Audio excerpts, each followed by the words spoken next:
नमस्कार, मी अश्विनी डिगे। आज अश्विनी स्वादिष्ट किचन मध्ये आपण करायला सोपा, अतिशय चविष्ट आणि घरातल्या साहित्यात पटकन होणारा असा नाश्त्याचा एक प्रकार बघणार आहोत। आज आपण टोमॅटो बीटचा कलरफुल सेट डोसा कसा करायचा ते बघणार आहोत। साहित्य पटकन बघून घ्या, लगेचच कृती करूया। टोमॅटो सेट डोशासाठी लागणारे साहित्य बघूया। इथे मी बारीक रवा घेतलाय, जाड रवा घेतला तरी चालेल। साधारण 250 ग्रॅम, 1.5 कप एवढा हा रवा आहे, वजनी 250 ग्रॅम। पाव ते अर्धा कप एवढं गव्हाचं पीठ घेतलेलं आहे।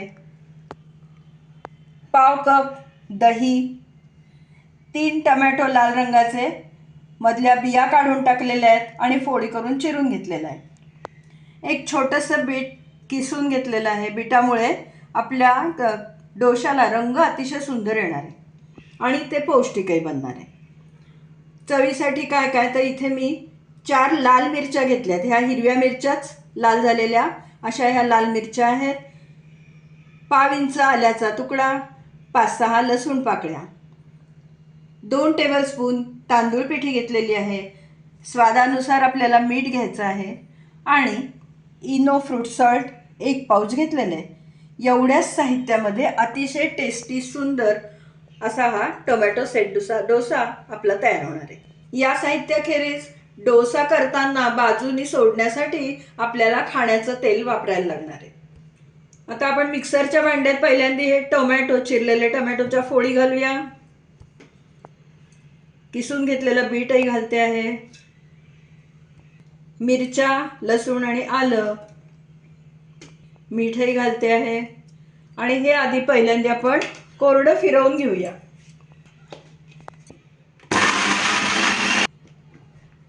वाह, काय सुंदर रंग आलाय बघा। असाच आपल्या सेट डोशाला पण रंग येणार आहे।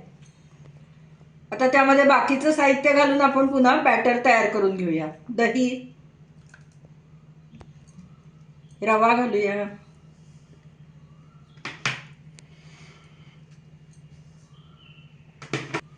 गहू पीठ,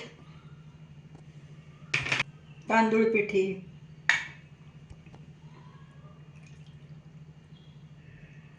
एक कप पाणी घालते आता, लागलं तर नंतर आपण अजून घालूया।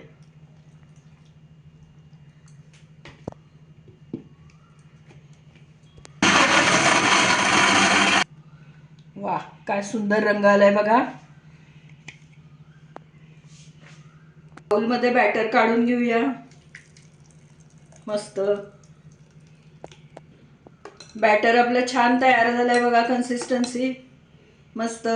आता आपण 10 मिनिटं झाकून ठेवून देऊया बॅटर।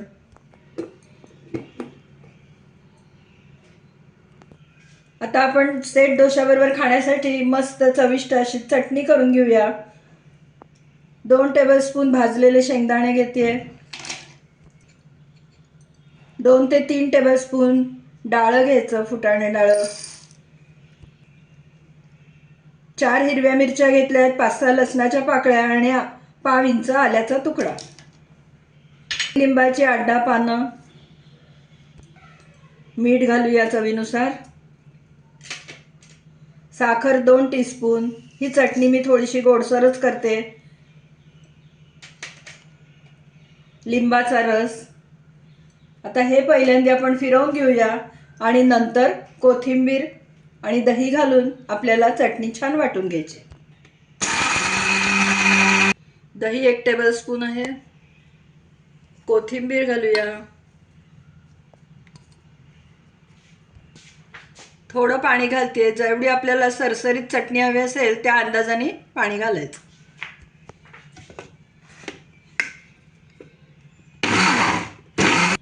आपली आंबट गोड तिखट चवीची डोशाबरोबर खाण्यासाठीची चटणी करून तयार झाली आहे।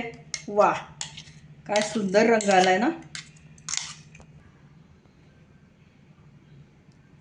डोशाच्या बॅटरमध्ये आता आपण इनो घालूया। त्याच्यावर मी इथे मिक्सरमध्येच पाणी घालून घेतलंय, ते घालूया ॲक्टिवेट करण्यासाठी।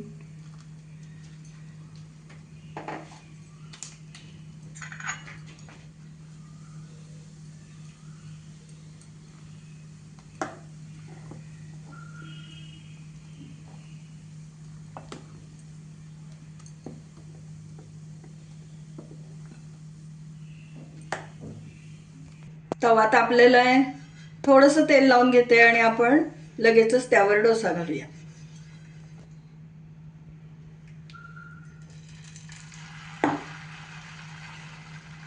हा डोसा जास्त पातळ करायचा नसतो, थोडासा जाडच असतो.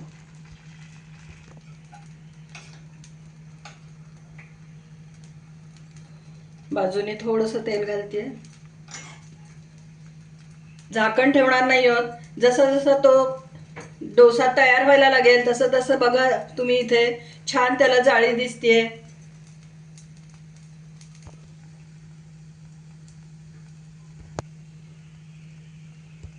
वरच्या बाजूने छान डोसा कोरडा झालेला आहे आणि मस्त जाळी सुटली आहे बघा. पाहिजे तर तुम्ही दुसऱ्या बाजूनी सुद्धा भाजू शकता. तुम्हाला दाखवते मी खालची बाजू. मस्त, पण गरज नसते खालच्या बाजूनी परत उलट्या बाजूनी भाजण्याची. आपण भाजणार नाही आहोत दुसऱ्या बाजूने. काढून घेऊया डिश मध्ये.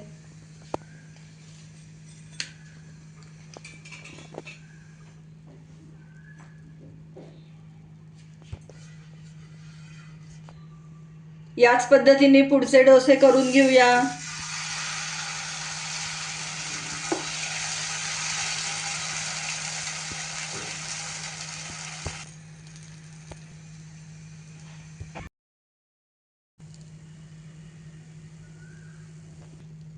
मस्त जाळीदार सेट डोसा आपला तयार झालाय. काढून घेऊया डिश मध्ये.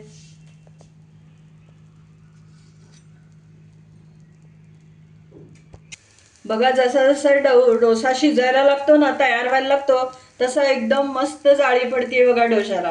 काय सुंदर झालेला आहे डोसा आपला टोमॅटो सेट डोसा.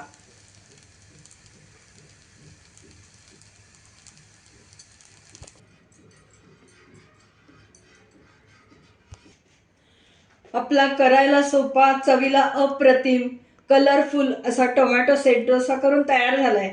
काय सुंदर दिसतेय डिश. त्या डोशाबरोबर खाण्यासाठी आपण मस्त अशी आंबट गोड तिखट चवीची चटणी सुद्धा केलेली आहे. तुम्ही चटणी केली नसेल तर टोमॅटो सॉस बरोबर सुद्धा हा डोसा खाऊ शकता. तुम्हाला आजचा टोमॅटो सेट डोसाचा व्हिडिओ कसा वाटला, ही रेसिपी कशी वाटली हे मला नक्की कमेंट करून कळवा. आजचा हा व्हिडिओ तुम्हाला आवडला असला तर पटकन व्हिडिओला लाईक करा आणि लिंक जास्तीत जास्त लोकांमध्ये शेअर करा. माझ्या चॅनलला जर अजूनपर्यंत सबस्क्राईब केलं नसेल तर सबस्क्राईब पण करा आणि तेव्हा शेजारचं बेल आयकॉनही दाबायला विसरू नका, म्हणजे वेळोवेळी पाठवलेली नोटिफिकेशन्स तुमच्यापर्यंत अगदी लगेच पोहोचतील. आज आपण जेवढं साहित्य घेतलंय तेवढ्या साहित्यामध्ये साधारण 10 ते 12 सेट डोसे तयार होतील. याचा अंदाज घेऊन तुम्ही घरातल्या किती माणसांना डोसे करायचे त्यानुसार प्रमाण घेऊ शकता. पुन्हा आपण नवीन अशा छानशा टेस्टी, हेल्दी, स्वादिष्ट रेसिपीसह लवकरच भेटूया. तोपर्यंत धन्यवाद.